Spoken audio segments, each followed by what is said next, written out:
ಎಲ್ಲರಿಗೂ ನಮಸ್ಕಾರ. ನನ್ನ ಹೆಸರು ಡಿ ಶರಣ್ಯ. ನಾನು 6ನೇ ತರಗತಿಯಲ್ಲಿ ಓದುತ್ತಿದ್ದೇನೆ. 6ನೇ ತರಗತಿ ಕೃಷ್ಣ ಸುಧಾಮ ನಾಟಕವನ್ನು ಮಾಡುತ್ತಿದ್ದೇವೆ. ಕೃಷ್ಣ ಸುಧಾಮ ನಾಟಕದ ಪಾತ್ರಧಾರಿಗಳನ್ನು ಪರಿಚಯಿಸಿಕೊಳ್ಳೋಣ. ನನ್ನ ಹೆಸರು ತರುಣ. ನಾನು ಕೃಷ್ಣನ ಪಾತ್ರವನ್ನು ನಿರ್ವಹಿಸುತ್ತಿದ್ದೇನೆ.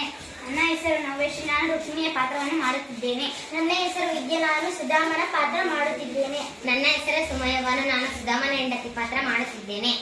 ನಾವಿಬ್ಬರು ಸೇವಕಿಯರ ಪಾತ್ರವನ್ನು ಮಾಡುತ್ತಿದ್ದೇವೆ.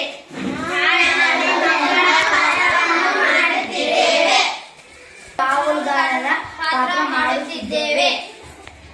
ಸುಧಾಮನ ಗುಡಿಸಲು ರಾತ್ರಿಯ ಸಮಯದಲ್ಲಿ ಸುಧಾಮ ಯೋಚಿಸುತ್ತಾ ಶತಪಥಿಸುತ್ತಿದ್ದಾನೆ. ಆತನ ಮುಖದಲ್ಲಿ ನಿರಾಸೆ ತುಂಬಿದೆ. ಜೀವನದಲ್ಲಿ ಬರೀ ಕಷ್ಟಗಳೇ ಬರುತ್ತವಲ್ಲ, ಸುಖದ ದಿನಗಳು ಯಾವಾಗ ಬರುತ್ತವೋ ಅದೆಲ್ಲ ಆ ದೇವರಿಗೆ ಗೊತ್ತು. ಬಡತನ ನಮ್ಮ ಬೆನ್ನು ಹತ್ತಿದೆ, ಅದು ನಮ್ಮನ್ನು ಬಿಟ್ಟು ಹೋಗುವುದಿಲ್ಲ. ಬಡತನ ನಮಗಿರಲಿ, ಮನೆ ತುಂಬಾ ಮಕ್ಕಳಿರಲಿ ಎಂದು ನೀ ದೇವರಲ್ಲಿ ಬೇಡಿಕೊಂಡು ಹೇಗೆ ಮಕ್ಕಳಿರಲಿ ಅಂದಿತ್ತು ನಿಜ, ಆದ್ರೆ ಅಮ್ಮ ಹಸಿವಾಗಿದೆ, ನನಗೋಸು ಊಟ ಕೊಡಮ್ಮ. ನೋಡಿದ್ರ ಮಕ್ಕಳೆಲ್ಲ ಹಸಿವಿನಿಂದ ಕಂಗಾಲಾಗಿವೆ. ಪಾಂಡಿತ್ಯವುಳ್ಳ ನನ್ನ ಗಂಡ ದುಡಿದು ತರ್ತಾರಂತ ತಿಳಿದಿದ್ದೆ. ಯಾವುದಕ್ಕೂ ಕಾಲ ಕೂಡಿ ಬರಬೇಕಲ್ಲ. ಅಂತೂ ಇಂತು ನಮಗೆ ಬಡತನವೇ ಗತಿ.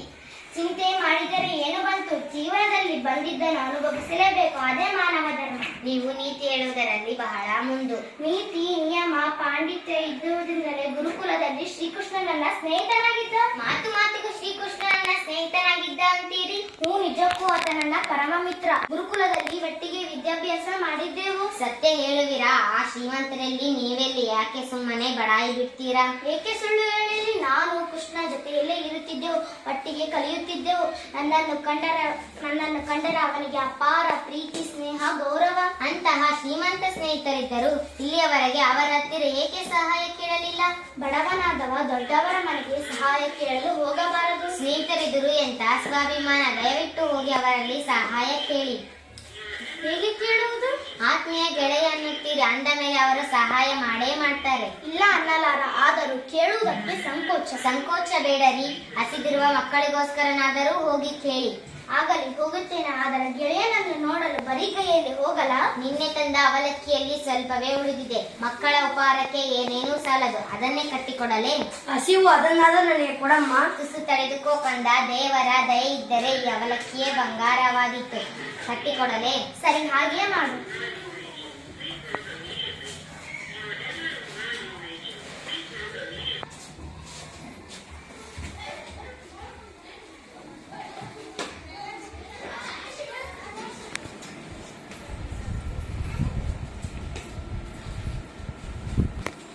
ಕೃಷ್ಣನ ಅರಮನೆ ಕಾವಲುಗಾರರು ಸುಧಾಮನನ್ನು ಒಳಗೆ ಬಿಡದೆ ಬಾಗಿಲಲ್ಲೇ ನಿಲ್ಲಿಸುವನು. ಕೃಷ್ಣ ಆಕಸ್ಮಿಕವಾಗಿ ಹೊರಗೆ ಬರುವನು. ಸುಧಾಮನನ್ನು ನೋಡುವನು. ಯಾರು ನೀನು? ನಾನು ಶ್ರೀಕೃಷ್ಣನ ಪರಮ ಮಿತ್ರ. ನಿಜವಾಗಿ ಶ್ರೀಕೃಷ್ಣನ ಪರಮ ಮಿತ್ರನೇ? ಹೌದು, ನಾನು ಶ್ರೀಕೃಷ್ಣನ ಪರಮ ಮಿತ್ರ. ನಮ್ಮ ಮಹಾರಾಜ ಶ್ರೀಕೃಷ್ಣನಲ್ಲಿ ನೀನಲ್ಲಿ. ಹೋಗು ಹೋಗು. ಓ ಸುಧಾಮ, ಯಾವಾಗ ಬಂದೆ? ಬಾ ಒಳಗೆ. ಶ್ರೀಕೃಷ್ಣ ಮಹಾರಾಜರು. ಏಕೆ ಸುಧಾಮ ಕಣ್ಣಲ್ಲಿ ನೀರು? ಬಹಳ ದಿನಗಳ ನಂತರ ನಿಮ್ಮನ್ನು ನೋಡುತ್ತೇನಲ್ಲ, ಅದಕ್ಕೆ ಆನಂದ ಕಣ್ಣೀರು. ಕೃಷ್ಣ, ನಿನಗೋಸ್ಕರ ಅವಲಕ್ಕಿಯನ್ನು ತಂದಿದ್ದೇನೆ, ತೆಗೆದುಕೋ. ರುಕ್ಮಿಣಿ, ಬಾಯಿ ನೋಡು, ಸುಧಾಮ ನನಗೋಸ್ಕರ ಅವಲಕ್ಕಿಯನ್ನು ತಂದಿದ್ದಾನೆ.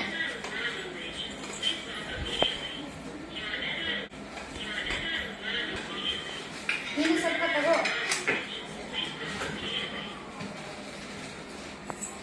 ಎಷ್ಟು ರುಚಿಕರವಾಗಿದೆ. ಪ್ರೀತಿಯಿಂದ ಕೊಟ್ಟಿದ್ದು ಹಾಗೆ. ಹೌದು, ದೂರದಿಂದ ದಣಿದು ಬಂದಿದ್ದೀಯಾ? ಸ್ನಾನ ಮುಗಿಸಿ ಊಟ ಮಾಡಿ ವಿಶ್ರಾಂತಿ ತೆಗೆದುಕೋ. ಅಷ್ಟು ಬೇಗ ನಿನ್ನನ್ನು ಹೋಗ ಕೊಡುವುದಿಲ್ಲ. ಅಯ್ಯೋ, ಮನೆಯಲ್ಲಿ ಯಾರು ಇಲ್ಲ, ಮಕ್ಕಳಿಗೆ. ಸುಮ್ಮನಿರು. ಬಂದ ತಕ್ಷಣ ಹೋಗಬೇಕಿದ್ದರೆ ಏಕೆ ಬಂದೆ? ಯಾರಲ್ಲಿ? ಸುಧಾಮನ ವಿಶ್ರಾಂತಿಯ ವ್ಯವಸ್ಥೆ ಮಾಡಿ. ಅಪ್ಪಣೆ ಮಹಾಪ್ರಭು. ನನಗೂ ತುರ್ತು ಕೆಲಸವಿದೆ, ಅದು ಮುಗಿದ ತಕ್ಷಣ ಬಂದು ಬಿಡುವೆ.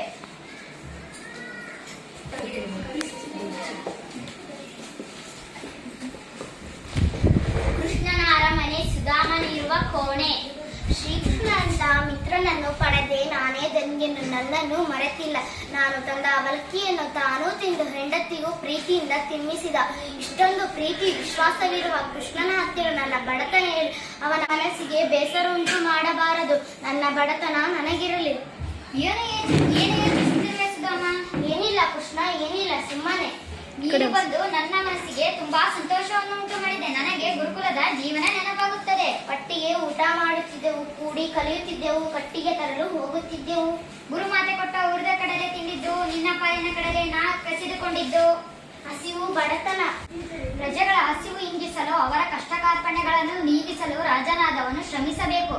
ಆಗ ಮಾತ್ರ ಅವನು ನಿಜವಾದ ರಾಜನಾಗುವನು. ನಿನ್ನನ್ನು ಪೀಡಿಸಿದ್ದು ತಪ್ಪೆಂದು ನನ್ನ ಕ್ರಮೇಣ ಅರಿವಿಗೆ ಬಂತು ನೋಡು. ಕೃಷ್ಣ, ಇಷ್ಟು ದಿನ ಇಲ್ಲಿದ್ದು ಅದನ್ನೆಲ್ಲ ಕಣ್ಣಾರೆ ಕಂಡಿರುವೆ. ನಿನಗೇನು ಬೇಕು ಸುಧಾಮ? ನನಗೇನು ಬೇಡ ಕೃಷ್ಣ. ನಿನ್ನ ಸತ್ಕಾರ ಜೀವನದಲ್ಲಿ ಮರೆಯುವಂತಿಲ್ಲ. ನಿನ್ನ ಸ್ನೇಹ ಒಂದೇ ಸಾಕು. ಇನ್ನು ನನ್ನೂರಿಗೆ ಹೊರಡುವೆ. ಇಷ್ಟು ಬೇಗ? ನಾನು ಇಷ್ಟು ದೀರ್ಘಕಾಲ ಮನೆ ಬಿಟ್ಟವನು ಇದ್ದವನೇ ಅಲ್ಲ. ಅಲ್ಲಿ ಹೆಂಡತಿ ಮಕ್ಕಳು ನನ್ನ ದಾರಿ ಕಾದು ಕಂಗಾಲಾಗಿರಬಹುದು. ಇಲ್ಲಿಗೆ ಬಂದ ವಿಷಯ ಅವ್ರಿಗೆ ಗೊತ್ತಿದೆಯಲ್ಲ? ಗೊತ್ತಿದೆ, ಆದರೆ ನನಗೆ ಮಕ್ಕಳದೇ ಚಿಂತೆ. ಹೊರಡಲು ಅಪ್ಪಣೆ ಕೊಡು ಕೃಷ್ಣ. ನಿನ್ನ ಇಷ್ಟದಂತೆ ಆಗಲಿ. ಹೋಗಿ ಬಾ ಗೆಳೆಯ. ಅಂದಹಾಗೆ ನೀನು ನಿನ್ನ ಮನೆಗೆ ನನ್ನನ್ನು ಕರೆಯಲೇ ಇಲ್ಲ. ಪರವಾಗಿಲ್ಲ, ನೀನು ಕರೆಯದಿದ್ದರೂ ನಾನು ಬರುವೆ. ಅಯ್ಯೋ, ನನ್ನ ಮನೆಗೆ ಬೇಡ ಕೃಷ್ಣ. ಈಗ ಚಿಂತೆ ಬಿಟ್ಟು ಹೊರಡು. ಒಳ್ಳೆಯದಾಗಲಿ. ಸುಧಾಮನ ಸುಂದರವಾದ ಮನೆ, ಹೆಂಡತಿ ಮಕ್ಕಳು ಸಂತೋಷದಿಂದ ಮನೆಯಲ್ಲಿರುವ ಸನ್ನಿವೇಶ. ನೀವು ಯಾರ ಮನೆಯಲ್ಲಿದ್ದೀರಿ? ಬೆಳಗ್ಗೆ ಬನ್ನಿ ಹೇಳ್ತೀನಿ. ಇದು ನಮ್ಮ ಮನೆ ಕಣ್ರಿ. ನಮ್ಮ ಗುಡಿಸಲು ಎಲ್ಲಿ? ಆ ಗುಡಿಸಲಿನ ಜಾಗದಲ್ಲಿಯೇ ಈ ಅರಮನೆಯಂತಹ ಮನೆ ನಿರ್ಮಾಣವಾಗಿದೆ. ಅರೆ, ನಾನು ಹೋಗಿ ಬರುವುದೊಳಗೆ ಇದು ಹೇಗೆ ಸಾಧ್ಯವಾಯಿತು? ನಿಮ್ಮ ಮಿತ್ರನ ಕೃಪೆಯಿಂದ. ನನ್ನ ಮಿತ್ರ ಶ್ರೀಕೃಷ್ಣನಿಂದ? ಹೌದು, ಆ ಮಹಾರಾಯ ಶ್ರೀಕೃಷ್ಣನಿಂದಲೇ. ನಾನು ಅವನಿಗೆ ಸಹಾಯ ಮಾಡು ಎಂದು ಕೇಳಲೇ ಇಲ್ಲ. ನಿಜವಾಗಿಯೂ? ಸತ್ಯವಾಗಿಯೂ. ನೀವು ದ್ವಾರಕ ನಗರ ತಲುಪಿದ ದಿನವೇ ಅಲ್ಲಿಂದ ಸೇವಕರ ದಂಡು ಬಂತು. ಬೇಕಾದ ಎಲ್ಲಾ ವಸ್ತುಗಳನ್ನು ತಂದರು. ಚಕಚಕ ಅಂತ ಮನೆ ನಿರ್ಮಿಸಿದರು. ನಮಗೆಲ್ಲ ಹೊಸ ಉಡುಪು ಆಭರಣಗಳನ್ನು ಸಹ ಕೊಟ್ಟರು. ಪರಮಾಶ್ಚರ್ಯ. ನನ್ನ ಮನದ ಇಂಗಿತವನ್ನು ತಿಳಿದುಕೊಂಡು ಎಲ್ಲಾ ರೀತಿಯ ಸಹಾಯ ಮಾಡಿದ್ದೀರ ಶ್ರೀಕೃಷ್ಣ. ನೀವು ತೆಗೆದುಕೊಂಡು ಹೋದ ಅವಲಕ್ಕಿಯನ್ನು ಅವರಿಗೆ ನೀಡಿದ್ದೀರಾ?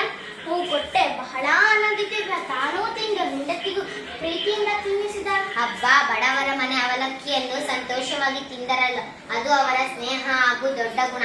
ಮತ್ತೆ ನೀವು ಅವರ ಹತ್ತಿರ ಏಕೆ ಸಹಾಯ ಕೇಳಲಿಲ್ಲ? ಆತ ಸತ್ಕಾರ ಮಾಡಿದ್ದು ನೋಡಿ ನನ್ನ ಮನಸ್ಸು ನಾಚಿ ಕುಗ್ಗಿ ಹೋಯಿತು. ಇನ್ನೇನು ಕೇಳಲು ಮನಸ್ಸಾಗಲಿಲ್ಲ. ನೀವು ಕೇಳಲಿಲ್ಲ ನಿಜ, ಆದರೆ ಆ ಶ್ರೀಕೃಷ್ಣ ಪರಮಾತ್ಮನೇ ತಮ್ಮ ಕರ್ತವ್ಯ ಮಾಡಿದ್ದಾರೆ. ಮಕ್ಕಳೆಲ್ಲ ಎಲ್ಲಿದ್ದಾರೆ? ಅಪ್ಪ ಅಪ್ಪ, ನನ್ನ ಹೊಸ ಬಟ್ಟೆ ನೋಡಿ ಎಷ್ಟು ಚೆನ್ನಾಗಿ. ಸರ, ಓಲೆ, ಬಳೆ ಎಲ್ಲ. ಅಪ್ಪ, ನಿಮಗೂ ರೇಷ್ಮೆ ಬಟ್ಟೆ ಕೊಟ್ಟಿದ್ದಾರೆ ನೋಡಿ. ನನಗೆ ಬೇಡ, ನೀವೆಲ್ಲ ಧರಿಸಿಕೊಳ್ಳಿ. ನನಗೆ ಆ ಕೃಷ್ಣದೇವನ ಸ್ನೇಹವೇ ರೇಷ್ಮೆ ಬಟ್ಟ. ಅವನ ಮಾತೆ ನನಗೆ ಆಭರಣ. ಅವನನ್ನು ಪಡೆದ ನಾನೇ ಧನ್ಯ.